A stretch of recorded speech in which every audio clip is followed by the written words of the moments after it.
Everyone, welcome to my YouTube channel. Ghatna Chakra polity की हम लोग सीरीज़ देख रहे थे, जिसमें आज हम लोग पॉलिटी के हिस्ट्री तो हम लोग कर ही रहे हैं, साथ में पॉलिटी भी कर रहे हैं। तो पॉलिटी के PYQ देखेंगे, ठीक है। तो चलिए हम लोग 40 क्वेश्चन नंबर तक देख लिए, तो चलिए स्टार्ट करते हैं। विकेंद्रीकरण प्रणाली की सिफारिश किसने की थी? तो ये बलवंत राय मेहता ने की थी, ठीक है।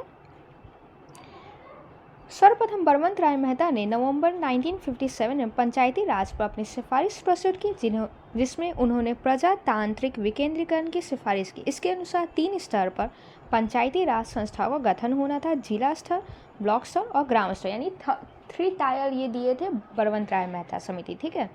चलिए नेक्स्ट देखते हैं। और हाँ, हम लोग सारे एक्सप्लेनेशन को देखेंगे, ताकि अगर एक्सप्लेनेशन में से कुछ क्वेश्चन आए तो वो छूटे नहीं।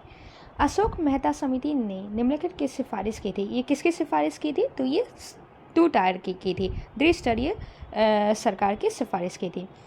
वर्ष 1977 में गठित अशोक मेहता समिति ने अगस्त 1978 में अपनी रिपोर्ट पेश की, जिसमें पंचायती राज के लिए त्रिस्तरीय प्रमाण के स्थान पर द्विस्तरीय प्रमाण की प्रतिमान की संस्तुति की। इसमें जनपद स्तर पर जिला परिषद तथा 15,000 से 2,000 जनसंख्या गांवों के समूह पर मंडल पंचायत के गठन का सुझाव था। नेक्स्ट क्वेश्चन, ब्लॉक स्तर पर पंचायत समिति है क्या है? तो ये प्रशासनिक प्राधिकरण है। ब्लॉक स्तर पर पंचायत समिति एक प्रशासनिक प्राधिकरण या प्रशासनिक प्राधिकारी है, जो ग्राम पंचायत और जिला पंचायत के बीच समन्वय और पर्यवेक्षक के रूप में कार्य करती है। यह ग्राम पंचायत और जिला प्रशासन के मध्य संपर्क स्थापित करती है।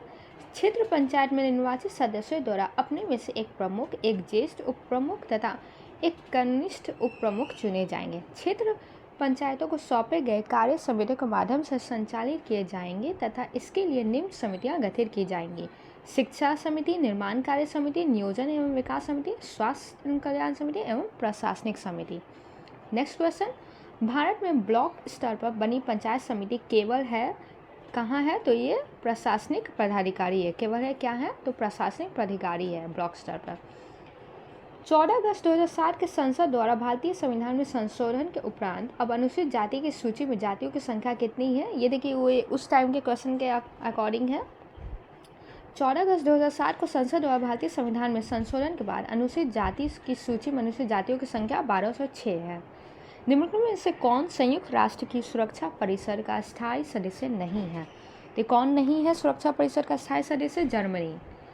संयुक्त राष्ट्र सुरक्षा परिषद में कुल 15 सदस्य होते हैं, जिनमें 5 स्थायी होते हैं यानी परमानेंट होते हैं, जिसमें कौन कौन है? USA, ब्रिटेन, रूस, फ्रांस एवं चीन। शेष 10 जो अस्थायी यानी टेम्पररी होते हैं, वो 2 वर्ष के कार्यकाल के लिए होते हैं, संयुक्त राष्ट्र महासभा द्वारा चुने जाते हैं। नेक्स्ट है, एमनेस्टी इंटरनेशनल एक संगठन है जो जुड़ा हुआ है, किससे जुड़ा हुआ? तो ये मानव अधिकारों के संरक्षण से जुड़ा हुआ है, ठीक है, ह्यूमन राइट्स से। एमनेस्टी इंटरनेशनल एक विश्वव्यापी मानव अधिकार आंदोलन है। इसका स्थापना 1961 में लंदन के एक बैरिस्टर पीटर बेंसन ने किए थे। वर्ष 1961 में पीटर बेंसन ने विश्व में हो रही अनैतिक गिरफ्तारी के विरोध में द फॉरगेटन प्रिजनर्स नामक एक लेख लिखा। एमनेस्टी इंटरनेशनल उन्हीं के विचारों का एक मूल रूप है। इसका मुख्यालय कहाँ है? लंदन में। चीन की समाचार एजेंसी का नाम क्या है? तो न्यू चाइना न्यूज़ एजेंसी है, ठीक है, जिसे सिन्हुआ न्यूज़ एजेंसी भी कहते हैं। ये चीन की समाचार एजेंसी है। नेक्स्ट क्वेश्चन, किस देश की सरकारी रिपोर्ट को येलो बुक कहा जाता है? तो ये किसकी कहा जाता है? फ्रांस की। येलो बुक फ्रांस सरकार की सरकारी रिपोर्ट है। भारत के प्रथम विधि विश्वविद्यालय की स्थापना अगस्त 1987 में कहाँ हुई थी? तो यह बेंगलोर में हुई थी। नेशनल स्कूल ऑफ इंडिया की स्थापना 1987 बेंगलोर में की गई थी।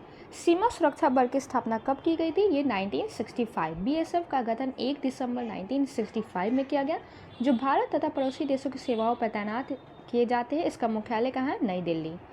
भारतीय संविधान को संविधान सभा द्वारा अंगीकृत किया गया था। ये कब किया गया था? 26 नवंबर 1949, ठीक है।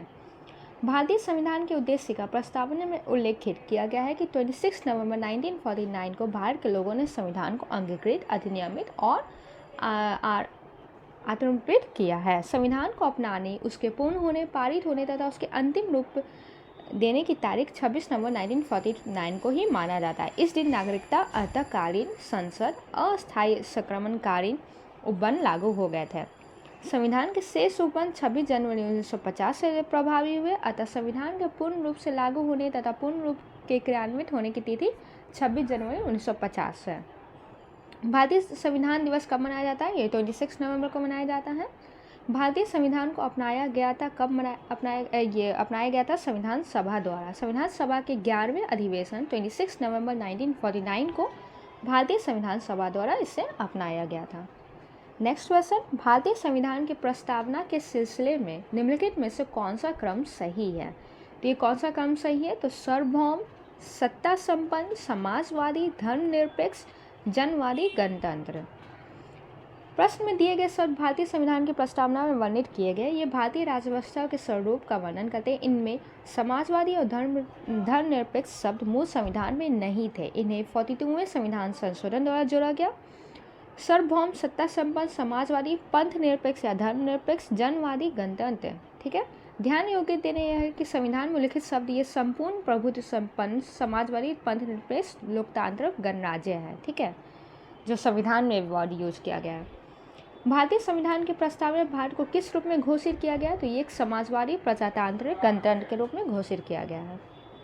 नेक्स्ट क्वेश्चन, भारत में लौकिक सार्वभौमिकता है क्योंकि संविधान की प्रस्तावना आरंभ होती है, कहाँ से आरंभ होती है? हम भारत के लोग, we the people of India. ठीक है, सबसे शुरू होती है। अतः भारत में लौकिक सार्वभौमिकता है, इसका अर्थ है जनता सर्वशक्तिमान है। ठीक है, और इस किसी बाह्य सत्ता के अधीन नहीं है, यानी जनता सबसे ऊपर है। भारत में प्रजातंत्र इस तथ्य पर आधारित है कि जनता को सरकारों को चुनने तथा बदलने का अधिकार प्राप्त है। प्रजातंत्र का आशय है जनता का, जनता के लिए जनता की सरकार, अर्थात लोगों को सरकार चुनने और बदलने का अधिकार होता है। भारत में भी प्रजातंत्र का यही आशय है। भारतीय संविधान की प्रकृति क्या है? तो ये कैसी प्रकृति है? प्रकृति में संघीय किंतु भावना में एकात्मक है। संविधानवेत्ता ने संविधान को मुख्यतः दो वर्गों में विभाजित किया था, संघात्मक और एकात्मक। ठीक है, जिसके अंतर्गत सारी शक्तियाँ एक ही सरकार में निहित होती है, जो प्रायः केंद्रीय सरकार होती है। इसमें प्रांतों को केंद्रीय सरकार के अधीन रहना पड़ता है। इसके विपरीत संघात्मक संविधान वह संविधान है जिसमें शक्तियों का केंद्र एवं राज्यों में विभाजन रहता है। दोनों सरकारें अपने अपने क्षेत्र में स्वतंत्र रूप से कार्य करती है। भारतीय संविधान की प्रकृति के बारे में विधि वक्ताओं में काफ़ी मतभेद रहा है। संविधान निर्माताओं के अनुसार भारतीय संविधान एक संघात्मक संविधान है, किंतु प्रोफेसर जेनिंग्स को भारतीय संविधान को संघात्मक मानने में आपत्ति है। प्रोफेसर वेयर ने इसे अर्धसंघीय संविधान कहा अथवा एक एकात्मक संविधान जिसमें संघात्मक तथा तत्व सहायक रूप में है।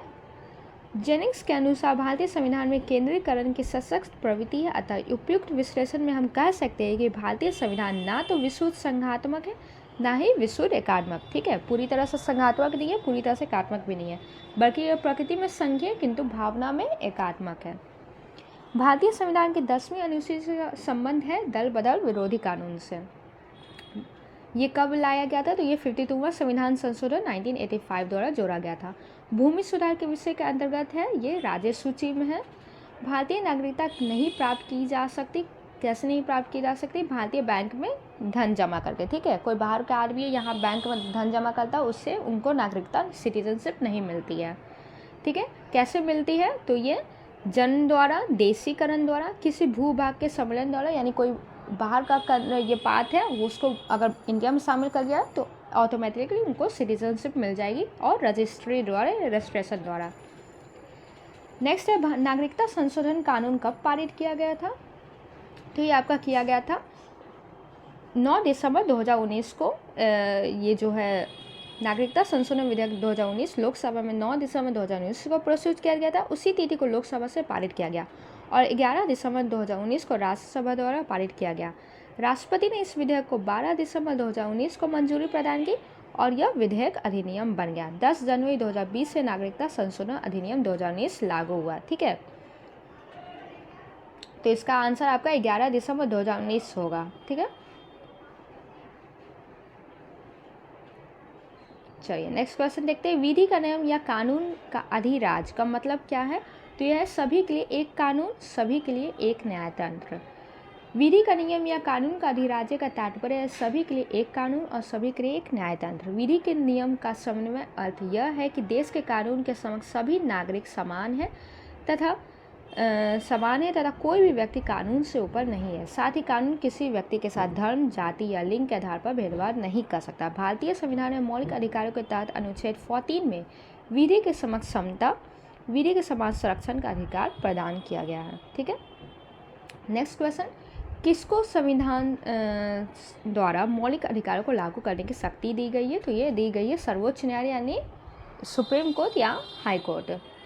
मूल अधिकार को प्रवर्तित करने की शक्ति उच्चतम न्यायालय यानी सुप्रीम कोर्ट आर्टिकल 32 तथा उच्च न्यायालय यानी हाई कोर्ट, सुप्रीम कोर्ट आपका आर्टिकल 32 और हाई कोर्ट आर्टिकल 226 के अंतर्गत दी गई है। उपयुक्त न्यायालय अपनी इस शक्ति के प्रयोग में 5 प्रकार की रीति जारी करता है।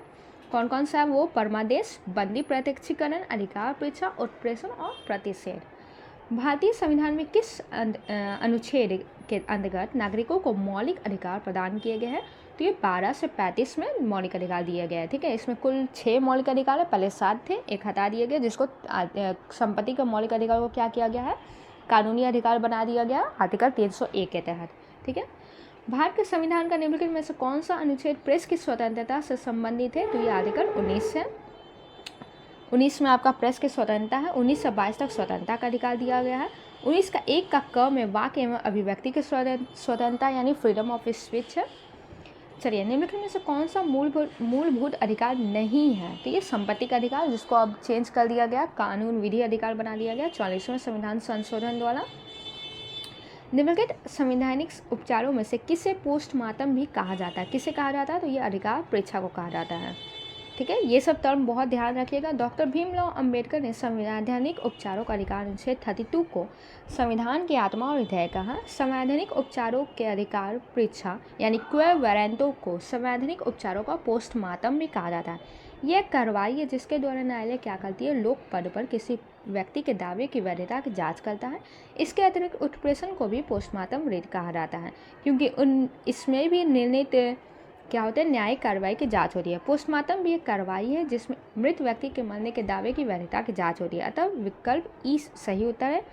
यदि भी इसमें बिहार लोक सेवा आयोग ने अपने प्रारंभिक उत्तर पत्रक में डी आंसर माना है। ठीक है, तो इसका आंसर आपका दोनों होगा, ध्यान देने दे तो आपका क्या होगा? उत्प्रेषण और क्वे वारंटो यानी अधिकार परीक्षा, दोनों को पोस्टमार्टम कहा जाता है। ठीक है, नेक्स्ट क्वेश्चन देखते हैं। एक कल्याणकारी राज्य का आदर्श वर्णित है राज्य के नीति निर्देशक तत्वों में। एक कल्याणकारी राज्य के आदर्श राज्य नीति निर्देशक तत्वों में वर्णित है वे आदर्श है जिनमें किसी राज्य के द्वारा नीति के निर्माण एक कानून के क्रियान्वयन में ध्यान रखना चाहिए। भारत में निम्नलिखित में से किसके अंतर्गत पंचायती राज प्रणाली की व्यवस्था की गई है? तो किसके तहत की गई है? राज्य के नीति निर्देशक सिद्धांत के तहत की गई है। ठीक है, भारत में राज्य के नीति निर्देशक सिद्धांत के अंतर्गत पंचायती राज प्रणाली की व्यवस्था की गई है। संविधान का अनुच्छेद 40 राज्य के लिए ग्राम पंचायतों के संगठन का प्रावधान करता है, जो कि किस में है? आपका DYSP में है, DPSP में है। राज्य की नीति निर्देशक सिद्धांत किस प्रकार मौलिक अधिकारों से भिन्न है? तो किस तरह नीति निर्देशक सिद्धांत परिवर्तनीय नहीं है जबकि मौलिक अधिकार परिवर्तनीय है।